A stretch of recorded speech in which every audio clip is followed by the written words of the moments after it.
Thank you, Jonathan, and good morning, everyone. I am Graeme Trudgill, BIBA Chief Executive, and I certainly feel lifted by the incredible sight of everybody here today, and also the support that I've had in the last 10 months since my appointment. And that support is what we do. As brokers, as insurers, as the entire insurance industry, we support our clients through the good times and the hard times if they need to claim. We're there for them, ensuring them that they can carry on with their lives and their businesses due to the important work that we all do. Now, you've all dealt with significant challenges in the last few years. You've remained strong despite tests from Brexit, COVID, climate change, numerous elections, various prime ministers, even more chancellors, inflation, the highest level of interest rate in 16 years, new regulation, a hard market, and Michael Gove. Now, when I took the role, we were facing one of our biggest ever threats to the insurance broking model that I've ever seen. As Jonathan touched on, following the increase in premiums for multi-occupancy buildings with fire risks, Michael Gove threatened to ban commission across all lines. BIBA and our members committed in our manifesto to supporting leaseholders who were paying these higher premiums. And we did three things. We committed to a pledge with leading real estate members on insurance for cladded buildings in our manifesto. Secondly, we created and launched the Auxerra Fair Value Assessment Framework. And thirdly, we worked with the ABI and McGillen Partners to launch the new fire safety reinsurance facility for multi-occupancy buildings. I'm glad these efforts will make a real difference to leaseholders and that subsequently Gove stood down his threat to ban commission.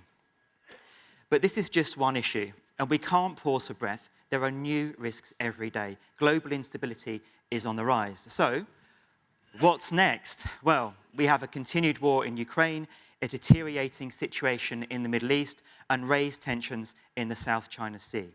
Alongside those, this is a year of elections with nearly half the planet voting, including here in the UK and Ireland, and a little bit further afield in the United States. At times of such unpredictability, it's vital that we ask ourselves tough questions and challenge our industry to step up on what really matters. I'm pleased that you're all here to do that this week and agree what's next in our priorities. Now, I want to take the time to thank you all. You put your trust in me 10 months ago to take up this role. And in all seriousness, your support has been extraordinary, and I'm most grateful, particularly in these challenging times of floods, fires, windstorms, thefts, accidents, injuries, deaths, collisions, droughts, subsidence, injured pets, and ensuring even grain ships from Ukraine, which has been incredible. These risks are already with us, and insurance brokers are doing an important job, ensuring that they are there with both financial and practical support to help clients through the most difficult, challenging times. Now, I'm proud that I know most of you, but for those that I don't, I am in fact a former insurance broker, man and boy, as you can see. And that means that I really understand your work for your clients, and I understand the risks that we face together. Now, some of you know I created BIBA's first public affairs department in 2008, and along with it, our first ever manifesto. And as you can see from the rogues gallery, we've worked hard to have an influence over those in power ever since. And we've not been bad at predicting who might be in power next. My love of this industry runs deep. In fact, it's in the family. Both my grandfathers were called Fred. They were a tad different. One was in the Air Force. The other, the braver one, worked in insurance. And while the lure of Harrier jump jets and RAF Tornadoes was a strong one, the inner risk manager in me opted for a career in insurance. Not quite the same as the RAF, but I now have the privilege of serving you on the World Council of the World Federation of Insurance Intermediaries. Sadly, I don't get a uniform, but I do get to see the reality of what clients across the globe face with an increase in frequency and severity of risk from floods all the way through to cyber attack and more. There is a significant concern over the protection gap that people and businesses are facing. That gap is the fact that only a small portion of the economic risk faced by individuals and businesses is insured. And insurance capacity is increasingly hard to come by, as you all know. Our manifesto theme for 2024 is managing risk for growth and economic security. And the growth part is something we all want to see, including the Insurance Minister, Bim Afalami. And here he is launching our manifesto in the Houses of Parliament back in January.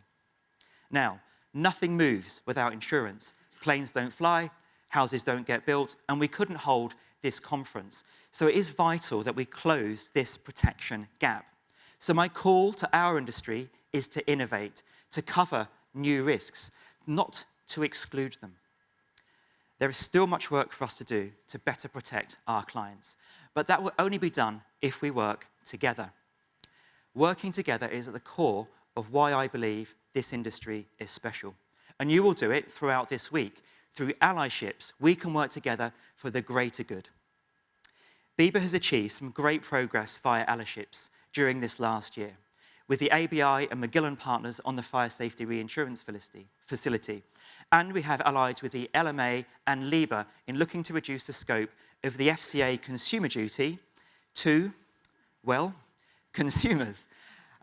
Collectively, we continue to discuss with the FCA the benefits of reducing that consumer duty scope to eligible complainants as per the Ombudsman definition, aiming to take many commercial clients out of scope.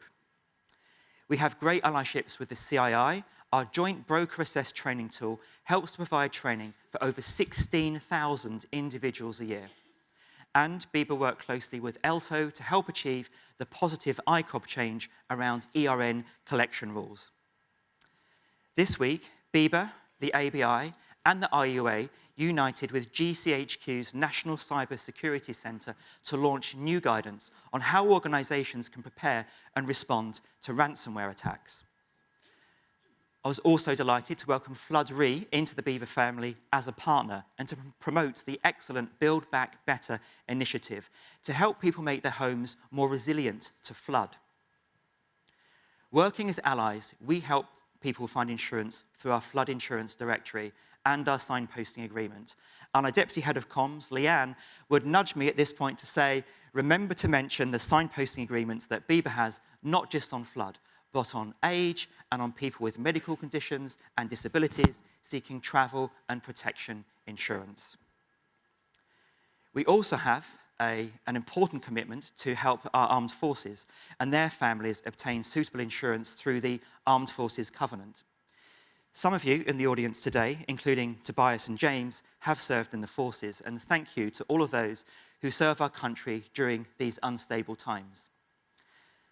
Now, numbers matter and often provide an insight into societal problems. Our Find Insurance service, supported by you, our broker members, now receives over 380,000 inquiries a year from those with more challenging risks. These allyships that we have across the industry and government help people find the important protection they need from a relevant, helpful BIBA member. So remember, if you can't write it, please do signpost it to us. Doing so is making a tangible difference to hundreds of thousands of people.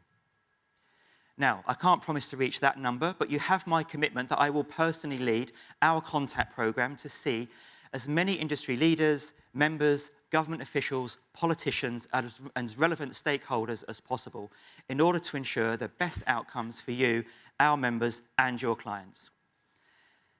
10 months into the job, and I'm very clear about your priorities, having met with many of you on our best ever attended regional tour.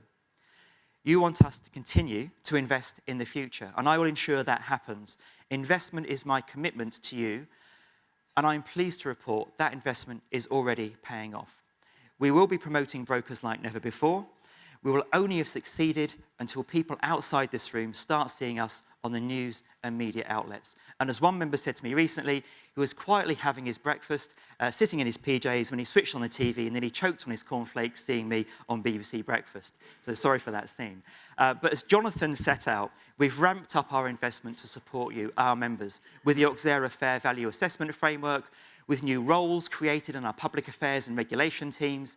We've had our broadest ever engagement in political party conferences, new guides with 2 launching today, new schemes and facilities for members, including an electric vehicle scheme just last month, and importantly, I'm proud that we've kicked off a new insurance careers initiative with 2 schools in underprivileged areas. I'm also heartened that our Young Broker Day tomorrow has its biggest ever number of registrations by far.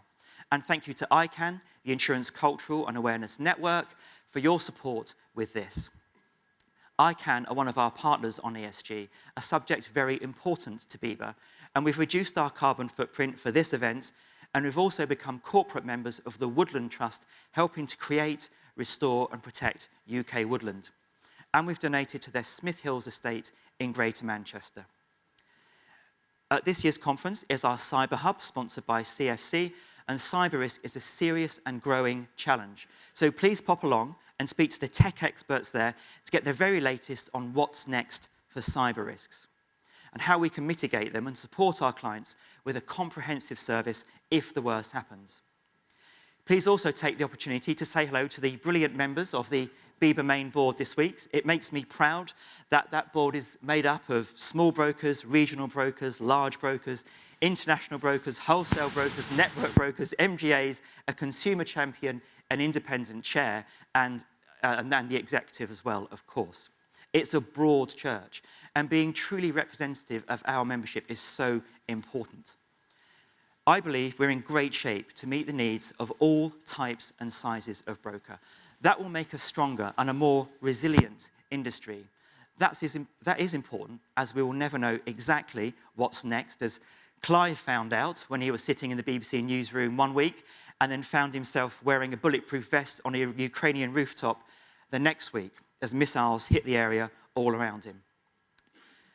Now, most of us, at one time or another, suffer unexpected shocks, have been a vulnerable customer, or have someone in our family who relies on us in difficult times. Some of us have had losses in our lives, and that's the whole underlying principle of an insurance broker, that we are there to provide financial and physical help when clients need us, and especially to those most vulnerable. So what can we do next that helps us go further in our important work? Well, technology and AI are going to prove critical support for our sector as we adapt and harness the new tools available to us. And we have a great session on that tomorrow, and BIBA will be producing new guidance on this to help members maximise the opportunities. Our continuing work on fair value, including our new premium finance guide launched today, will ensure we're doing our bit to support customers of all types in these difficult economic times while providing fair value. Now, for the first time ever, insurance broking, our sector has passed the £100 billion gross written premium mark, a huge landmark for which you should all be very proud.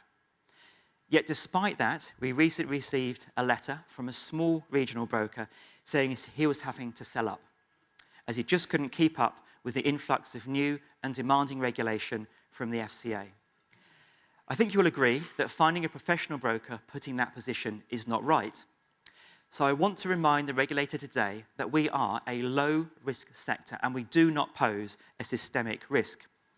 My message to the FCA is we don't need another stream of new regulation. The Consumer Duty is an overarching piece of regulation that mirrors much of what a broker has always done for their client.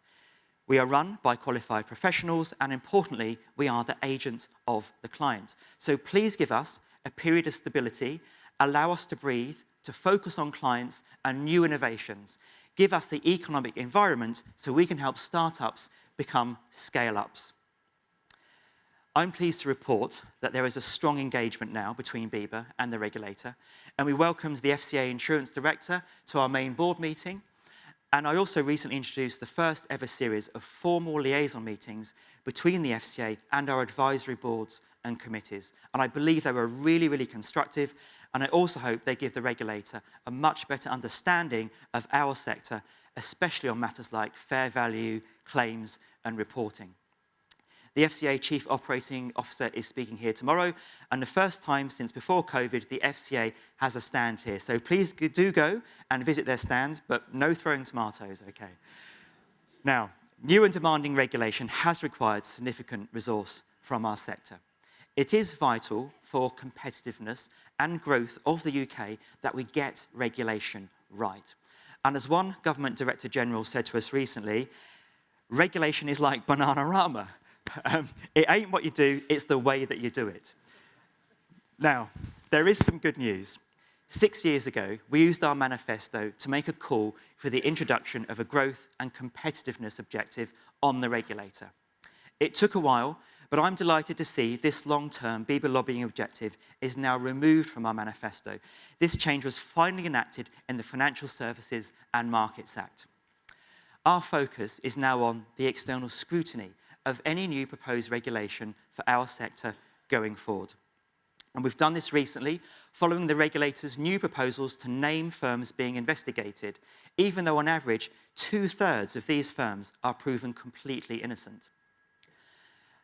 I think BIBA and the FCA are now in a better place to ensure smarter and more proportionate regulation going forwards, and I look forward to that.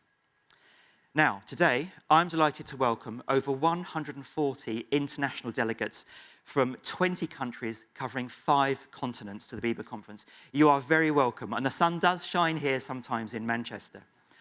But rain or shine, there are people here who work so hard for BIBA to make this conference happen. And I also want to pay tribute to them and many others. So first of all, thank you to our chair, Jonathan, for his continued wise counsel. A huge thank you to Emma, Katie, Rebecca, Atlanta, Lindsay, and the BIBA team for all of their hard work in putting on our largest ever event. Lindsay retires from BIBA on Friday, so thank you, Lindsay, for your service and dedication to the company for over 20 years. Now, where are you, Lindsay? Where are you? I'm going to ask you to come up. Come on, let's give Lindsay a big round of applause.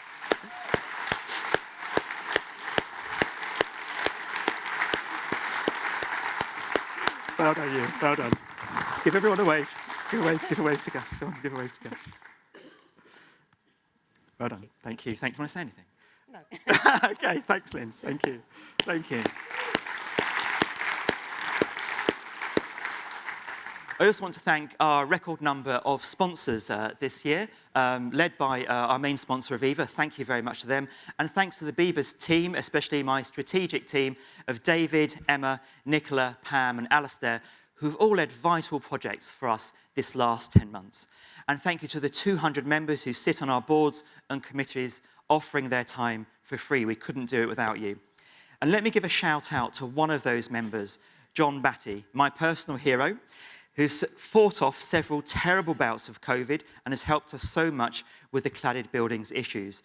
John also leads our regional chairs, and he's helped the regions run a record number of new activities across the country after our enforced stoppages due to COVID. So thanks, John. Give everyone a wave, John. Look, give everyone a wave.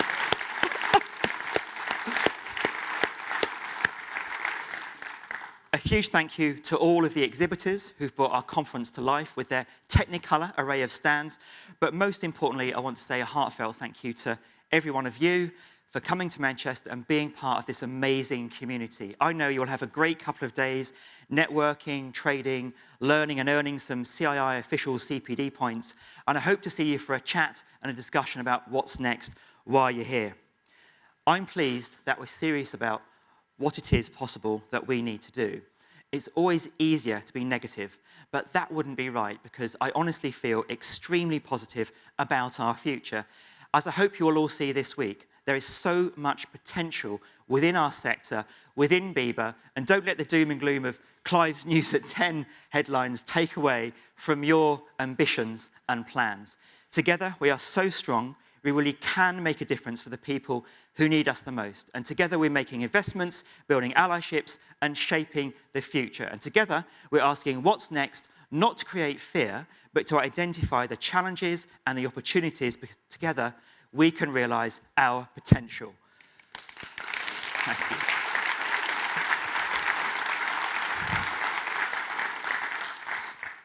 So, as the new CEO, I must remind you of only one real rule at conference. And this is an important one, so listen up. When here, you must take note of one of my favorite authors, Dale Carnegie, when he said, "People rarely succeed unless they have fun in what they're doing. So have fun, conference, enjoy the next few days and each other's companies, and don't stop asking what's next. Thank you very much.